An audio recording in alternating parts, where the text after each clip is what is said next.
तो आज की क्लास में मैं आपके साथ एम्पेरिकल फार्मूला और मॉलिक्यूलर फार्मूला के 24 कैरेट के क्वेश्चन डिस्कस करने जा रहा हूँ। पहला क्वेश्चन बहुत ही आसान क्वेश्चन है। एक कंपाउंड है और उसका फार्मूला आपको दिया हुआ है which is Y3Al5 and O12। Y एक एलिमेंट है, इसका नाम यट्रियम है। ये डी ब्लॉक का एलिमेंट होता है। और आपको इसका एटॉमिक मास दे रखा है, एल्यूमिनियम का दे रखा है। ऑक्सीजन तो पता ही है हमें क्या होता है। हमें कहा गया है कि इन एलिमेंट की मास परसेंटेज निकालनी है। तो पहले हम इस कंपाउंड का मोलर मास निकाल लेते हैं। तो इस कंपाउंड का जो मास है,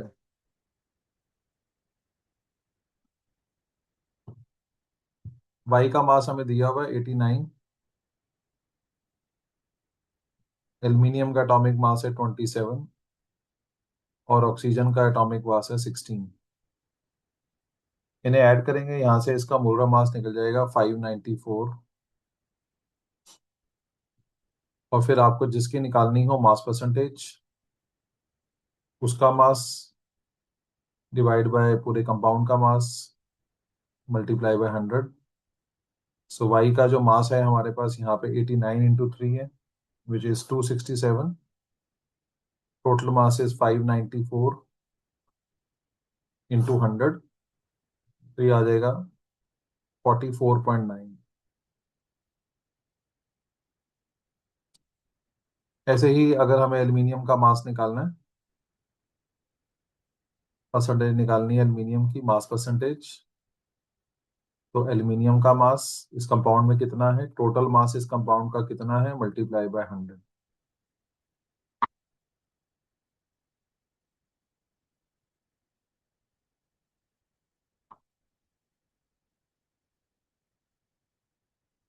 इस कंपाउंड में 5 एल्यूमिनियम है और उनका मास हो जाएगा 5 × 27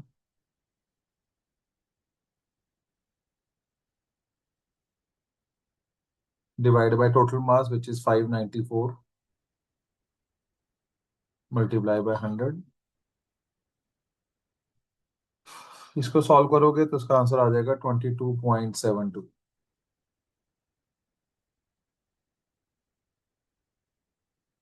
100 में से माइनस कर लेंगे तो ऑक्सीजन की भी परसेंटेज आ जाएगी।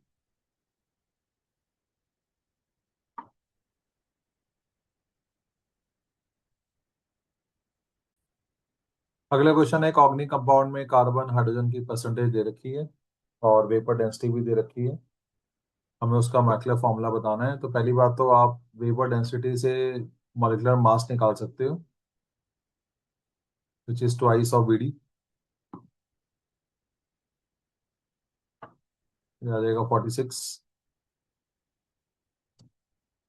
एम्पिरिकल फॉर्मूला होता है मोल्स की रेशो। दिखी रहेगी, इसमें 3 एलिमेंट है जो चॉइसेस दी गई हैं आपको। कार्बन का मास है 52.2, मोलर मास इसका 12 है। हाइड्रोजन की जो परसेंटेज है वही उसका गिवन मास है, एटॉमिक मास 1 है। 100 में से माइनस करेंगे तो ऑक्सीजन की मास परसेंटेज आ जाएगी, इसका एटॉमिक मास 16 है। इसके बाद इसको सॉल्व करेंगे, सबसे छोटे नंबर से तीनों को डिवाइड करेंगे।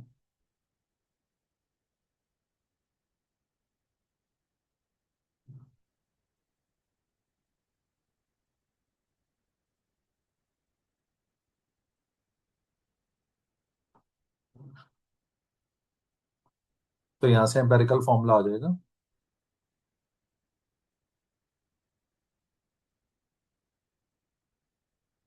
C2H6O। एम्पेरिकल मास निकालेंगे।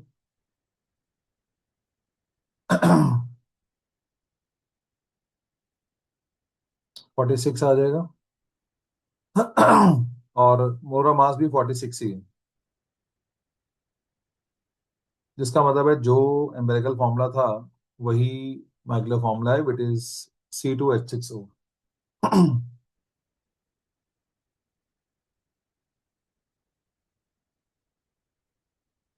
आगे देखा मैंने compound carbon hydrogen nitrogen element present है और उनके मास की रेशो दे रखी है। If molecular weight of the compound is 108 then हमें इसका मॉलिक्यूलर फॉर्मूला निकालना है।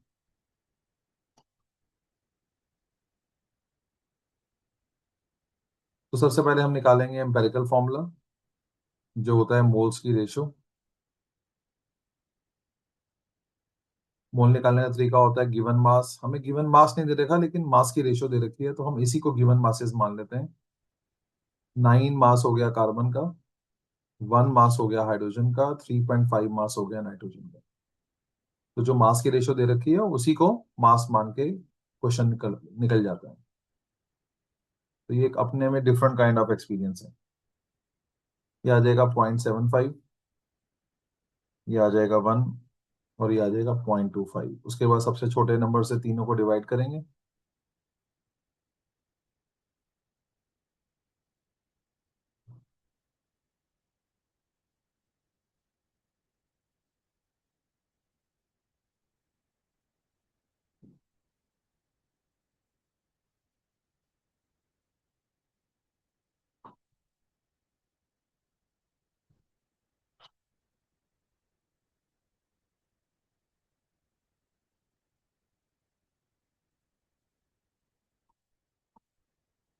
तो यहाँ से एम्पेरिकल फॉर्मूला आ जाएगा C3H4n।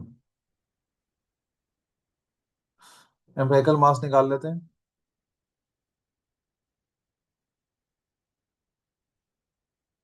इसको ऐड कर लेते हैं, ये आ जाएगा 54। मोलर मास आपको दिया हुआ है 108। n की वैल्यू हो गई 2। सो मैक्लो फॉर्मूला जो है वो एम्पेरिकल फॉर्मूला का डबल हो जाएगा।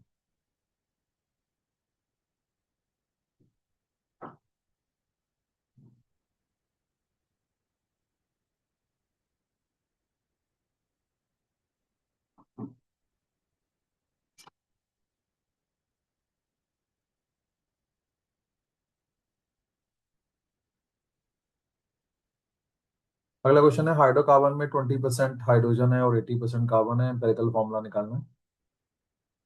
सो ये हाइड्रोकार्बन है, एम्पेरिकल फॉर्मूला ही निकालना है। तो एम्पेरिकल फॉर्मूला होता है मोल्स की रेशो।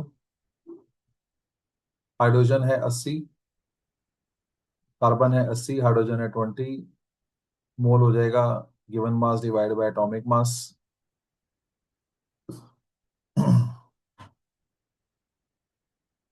सबसे छोटे नंबर से दोनों को डिवाइड करेंगे सिंपल रेशो में लाने के लिए।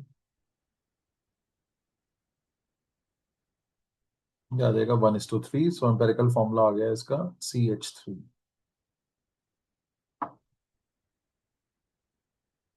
पेपर डेंसिटी हमें दे रखी है और volume occupied by 1 gram of gas निकालना है। बहुत ही डिफरेंट काइंड ऑफ क्वेश्चन है लेकिन बहुत आसान क्वेश्चन है। So molar mass is twice of BD।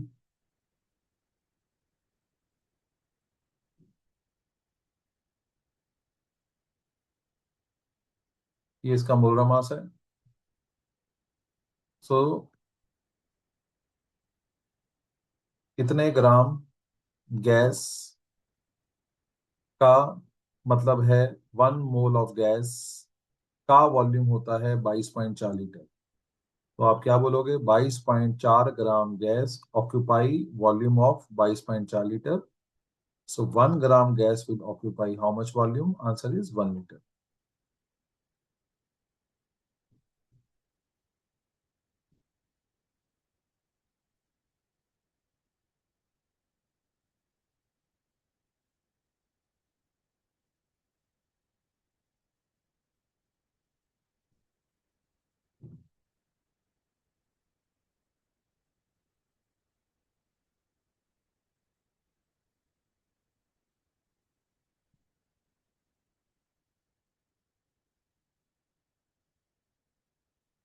6 question शायद इसमें प्रिंट नहीं हुआ वो।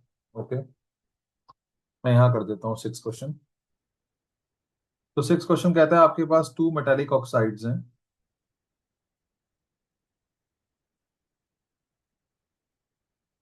जो पहला ऑक्साइड है उसमें ऑक्सीजन की परसेंटेज 27.6 है। 100 में से माइनस करेंगे तो मेटल का मास आ जाएगा। और जो सेकेंड ऑक्साइड है उसमें ऑक्सीजन की मास परसेंटेज 30 ग्राम, तो फिर ऑटोमेटिकली मेटल हो जाएगा 70 ग्राम। जो पहला ऑक्साइड है उसका फॉर्मूला दिया हुआ है M3O4। जो दूसरा ऑक्साइड है उसका फॉर्मूला निकालना है। It is a tough question, but मैंने ये काफी स्कूलों में आते हुए देखा है। टाइम लगेगा आपको इस क्वेश्चन में, क्योंकि अप्रोच बहुत डिफरेंट है इसकी। तो धीरे धीरे आप इसको सीख पाओगे, समझ पाओगे कि क्या हो रहा है। ये जो आपका फॉर्मूला है M3O4, इसका मतलब ये होता है moles of M divide by moles of oxygen की रेशो है 3/4। मोल निकालने का तरीका होता है given mass divide by molar mass. Given mass है मेटल का, हमें मोलर मास नहीं पता। गिवन मास है ऑक्सीजन का, और मोलर मास है ऑक्सीजन का 16। सो इस डाटा से आप क्या कर सकते हो, इसको सॉल्व करके आप मेटल का एटॉमिक मास निकाल सकते हो, which comes out to be 56 ग्राम।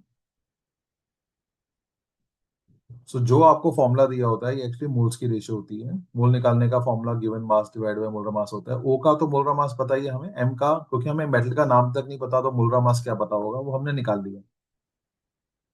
अब वही काम यहाँ पे करना है, आपको इसका फॉर्मूला निकालना है। इसका मतलब आपने अब इसके मोल्स की रेशियो निकालनी है कि यहाँ पे मेटल और ऑक्सीजन के मोल्स की रेशियो क्या है। मोल निकालने का तरीका given mass divide by molar mass. ये जो 56 निकाला था आपने यहाँ रख दिया, given mass divide by molar mass.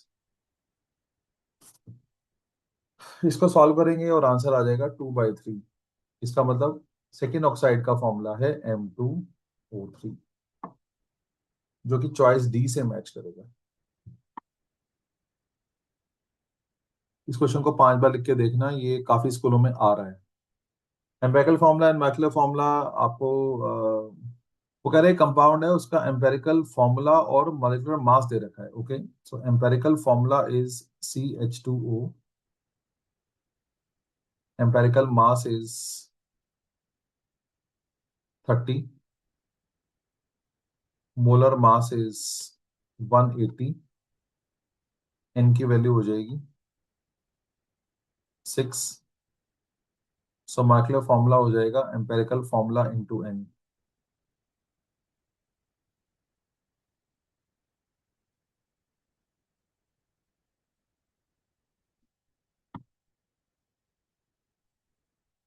What is the mass percentage of carbon carbon dioxide?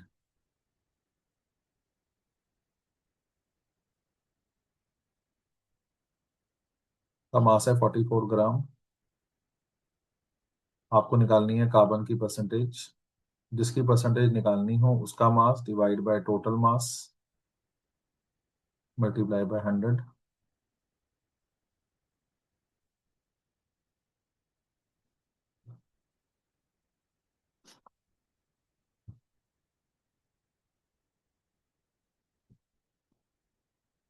Sucrose का एम्पेरिकल फॉर्मूला निकालना है।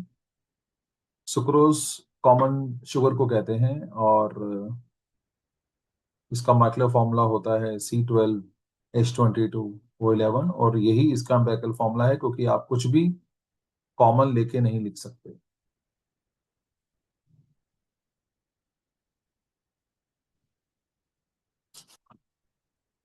assertion empirical mass of ethene is half of molecular mass। Check कर लेते हैं। molecular फॉर्मूला इथीन का होता है C2H4। empirical formula इसका हो जाएगा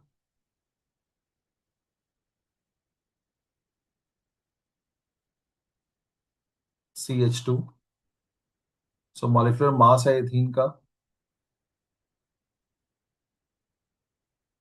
28, और एम्पेरिकल मास है इथीन का 14। इसका मतलब empirical mass of ethene is half of molecular mass. ये बात बिल्कुल सच है। तो आप देखो, हम पढ़ के आंसर नहीं देते, हम मेहनत करते हैं, हम आंसर निकालते हैं। एम्पिरिकल फॉर्मूला रिप्रेजेंट करता है simplest whole number ratio of various atom in the compound. बिल्कुल सच है, इसीलिए इसका आंसर ए है। तो जो एम्पेरिकल मास इथीन का इसलिए हाफ है मॉलिक्यूलर मास से, क्योंकि जो एम्पेरिकल फॉर्मूला है इसका वो बेसिकली सिंपल रेशो होती है जो हाफ ऑफ मॉलिक्यूलर फॉर्मूला बन रही है, इसीलिए इसका मॉलिक्यूलर मास भी हाफ है। नेक्स्ट आ रहा है molecular mass of A is m/4, molecular mass of B is m, hence the vapour density of A. तो आपको पता है molar mass is twice of Vd divide by molar mass of B is twice of vapour density of B.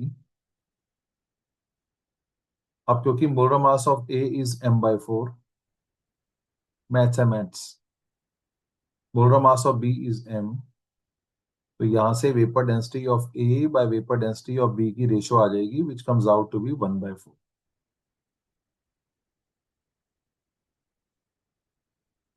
इसने कहा था vapour density of A is 4 times of B, इसको आप rearrange कर लो, ठीक है। नहीं, इसको अगर हम रीअरेंज करेंगे तो vapour density of B is 4 times of A आएगा। इसका मतलब जो हमारा एसर्शन है वो रॉन्ग है। Vapour density is twice of molar mass, ये सच है, डी आंसर है।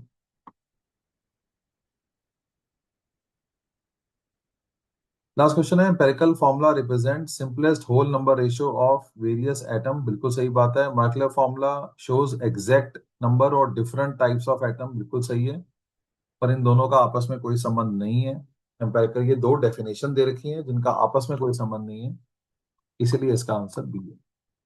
इन क्वेश्चनों को आप रिव्यू करो, लिख लिख के प्रैक्टिस करो, जो डाउट आता है आके पूछो।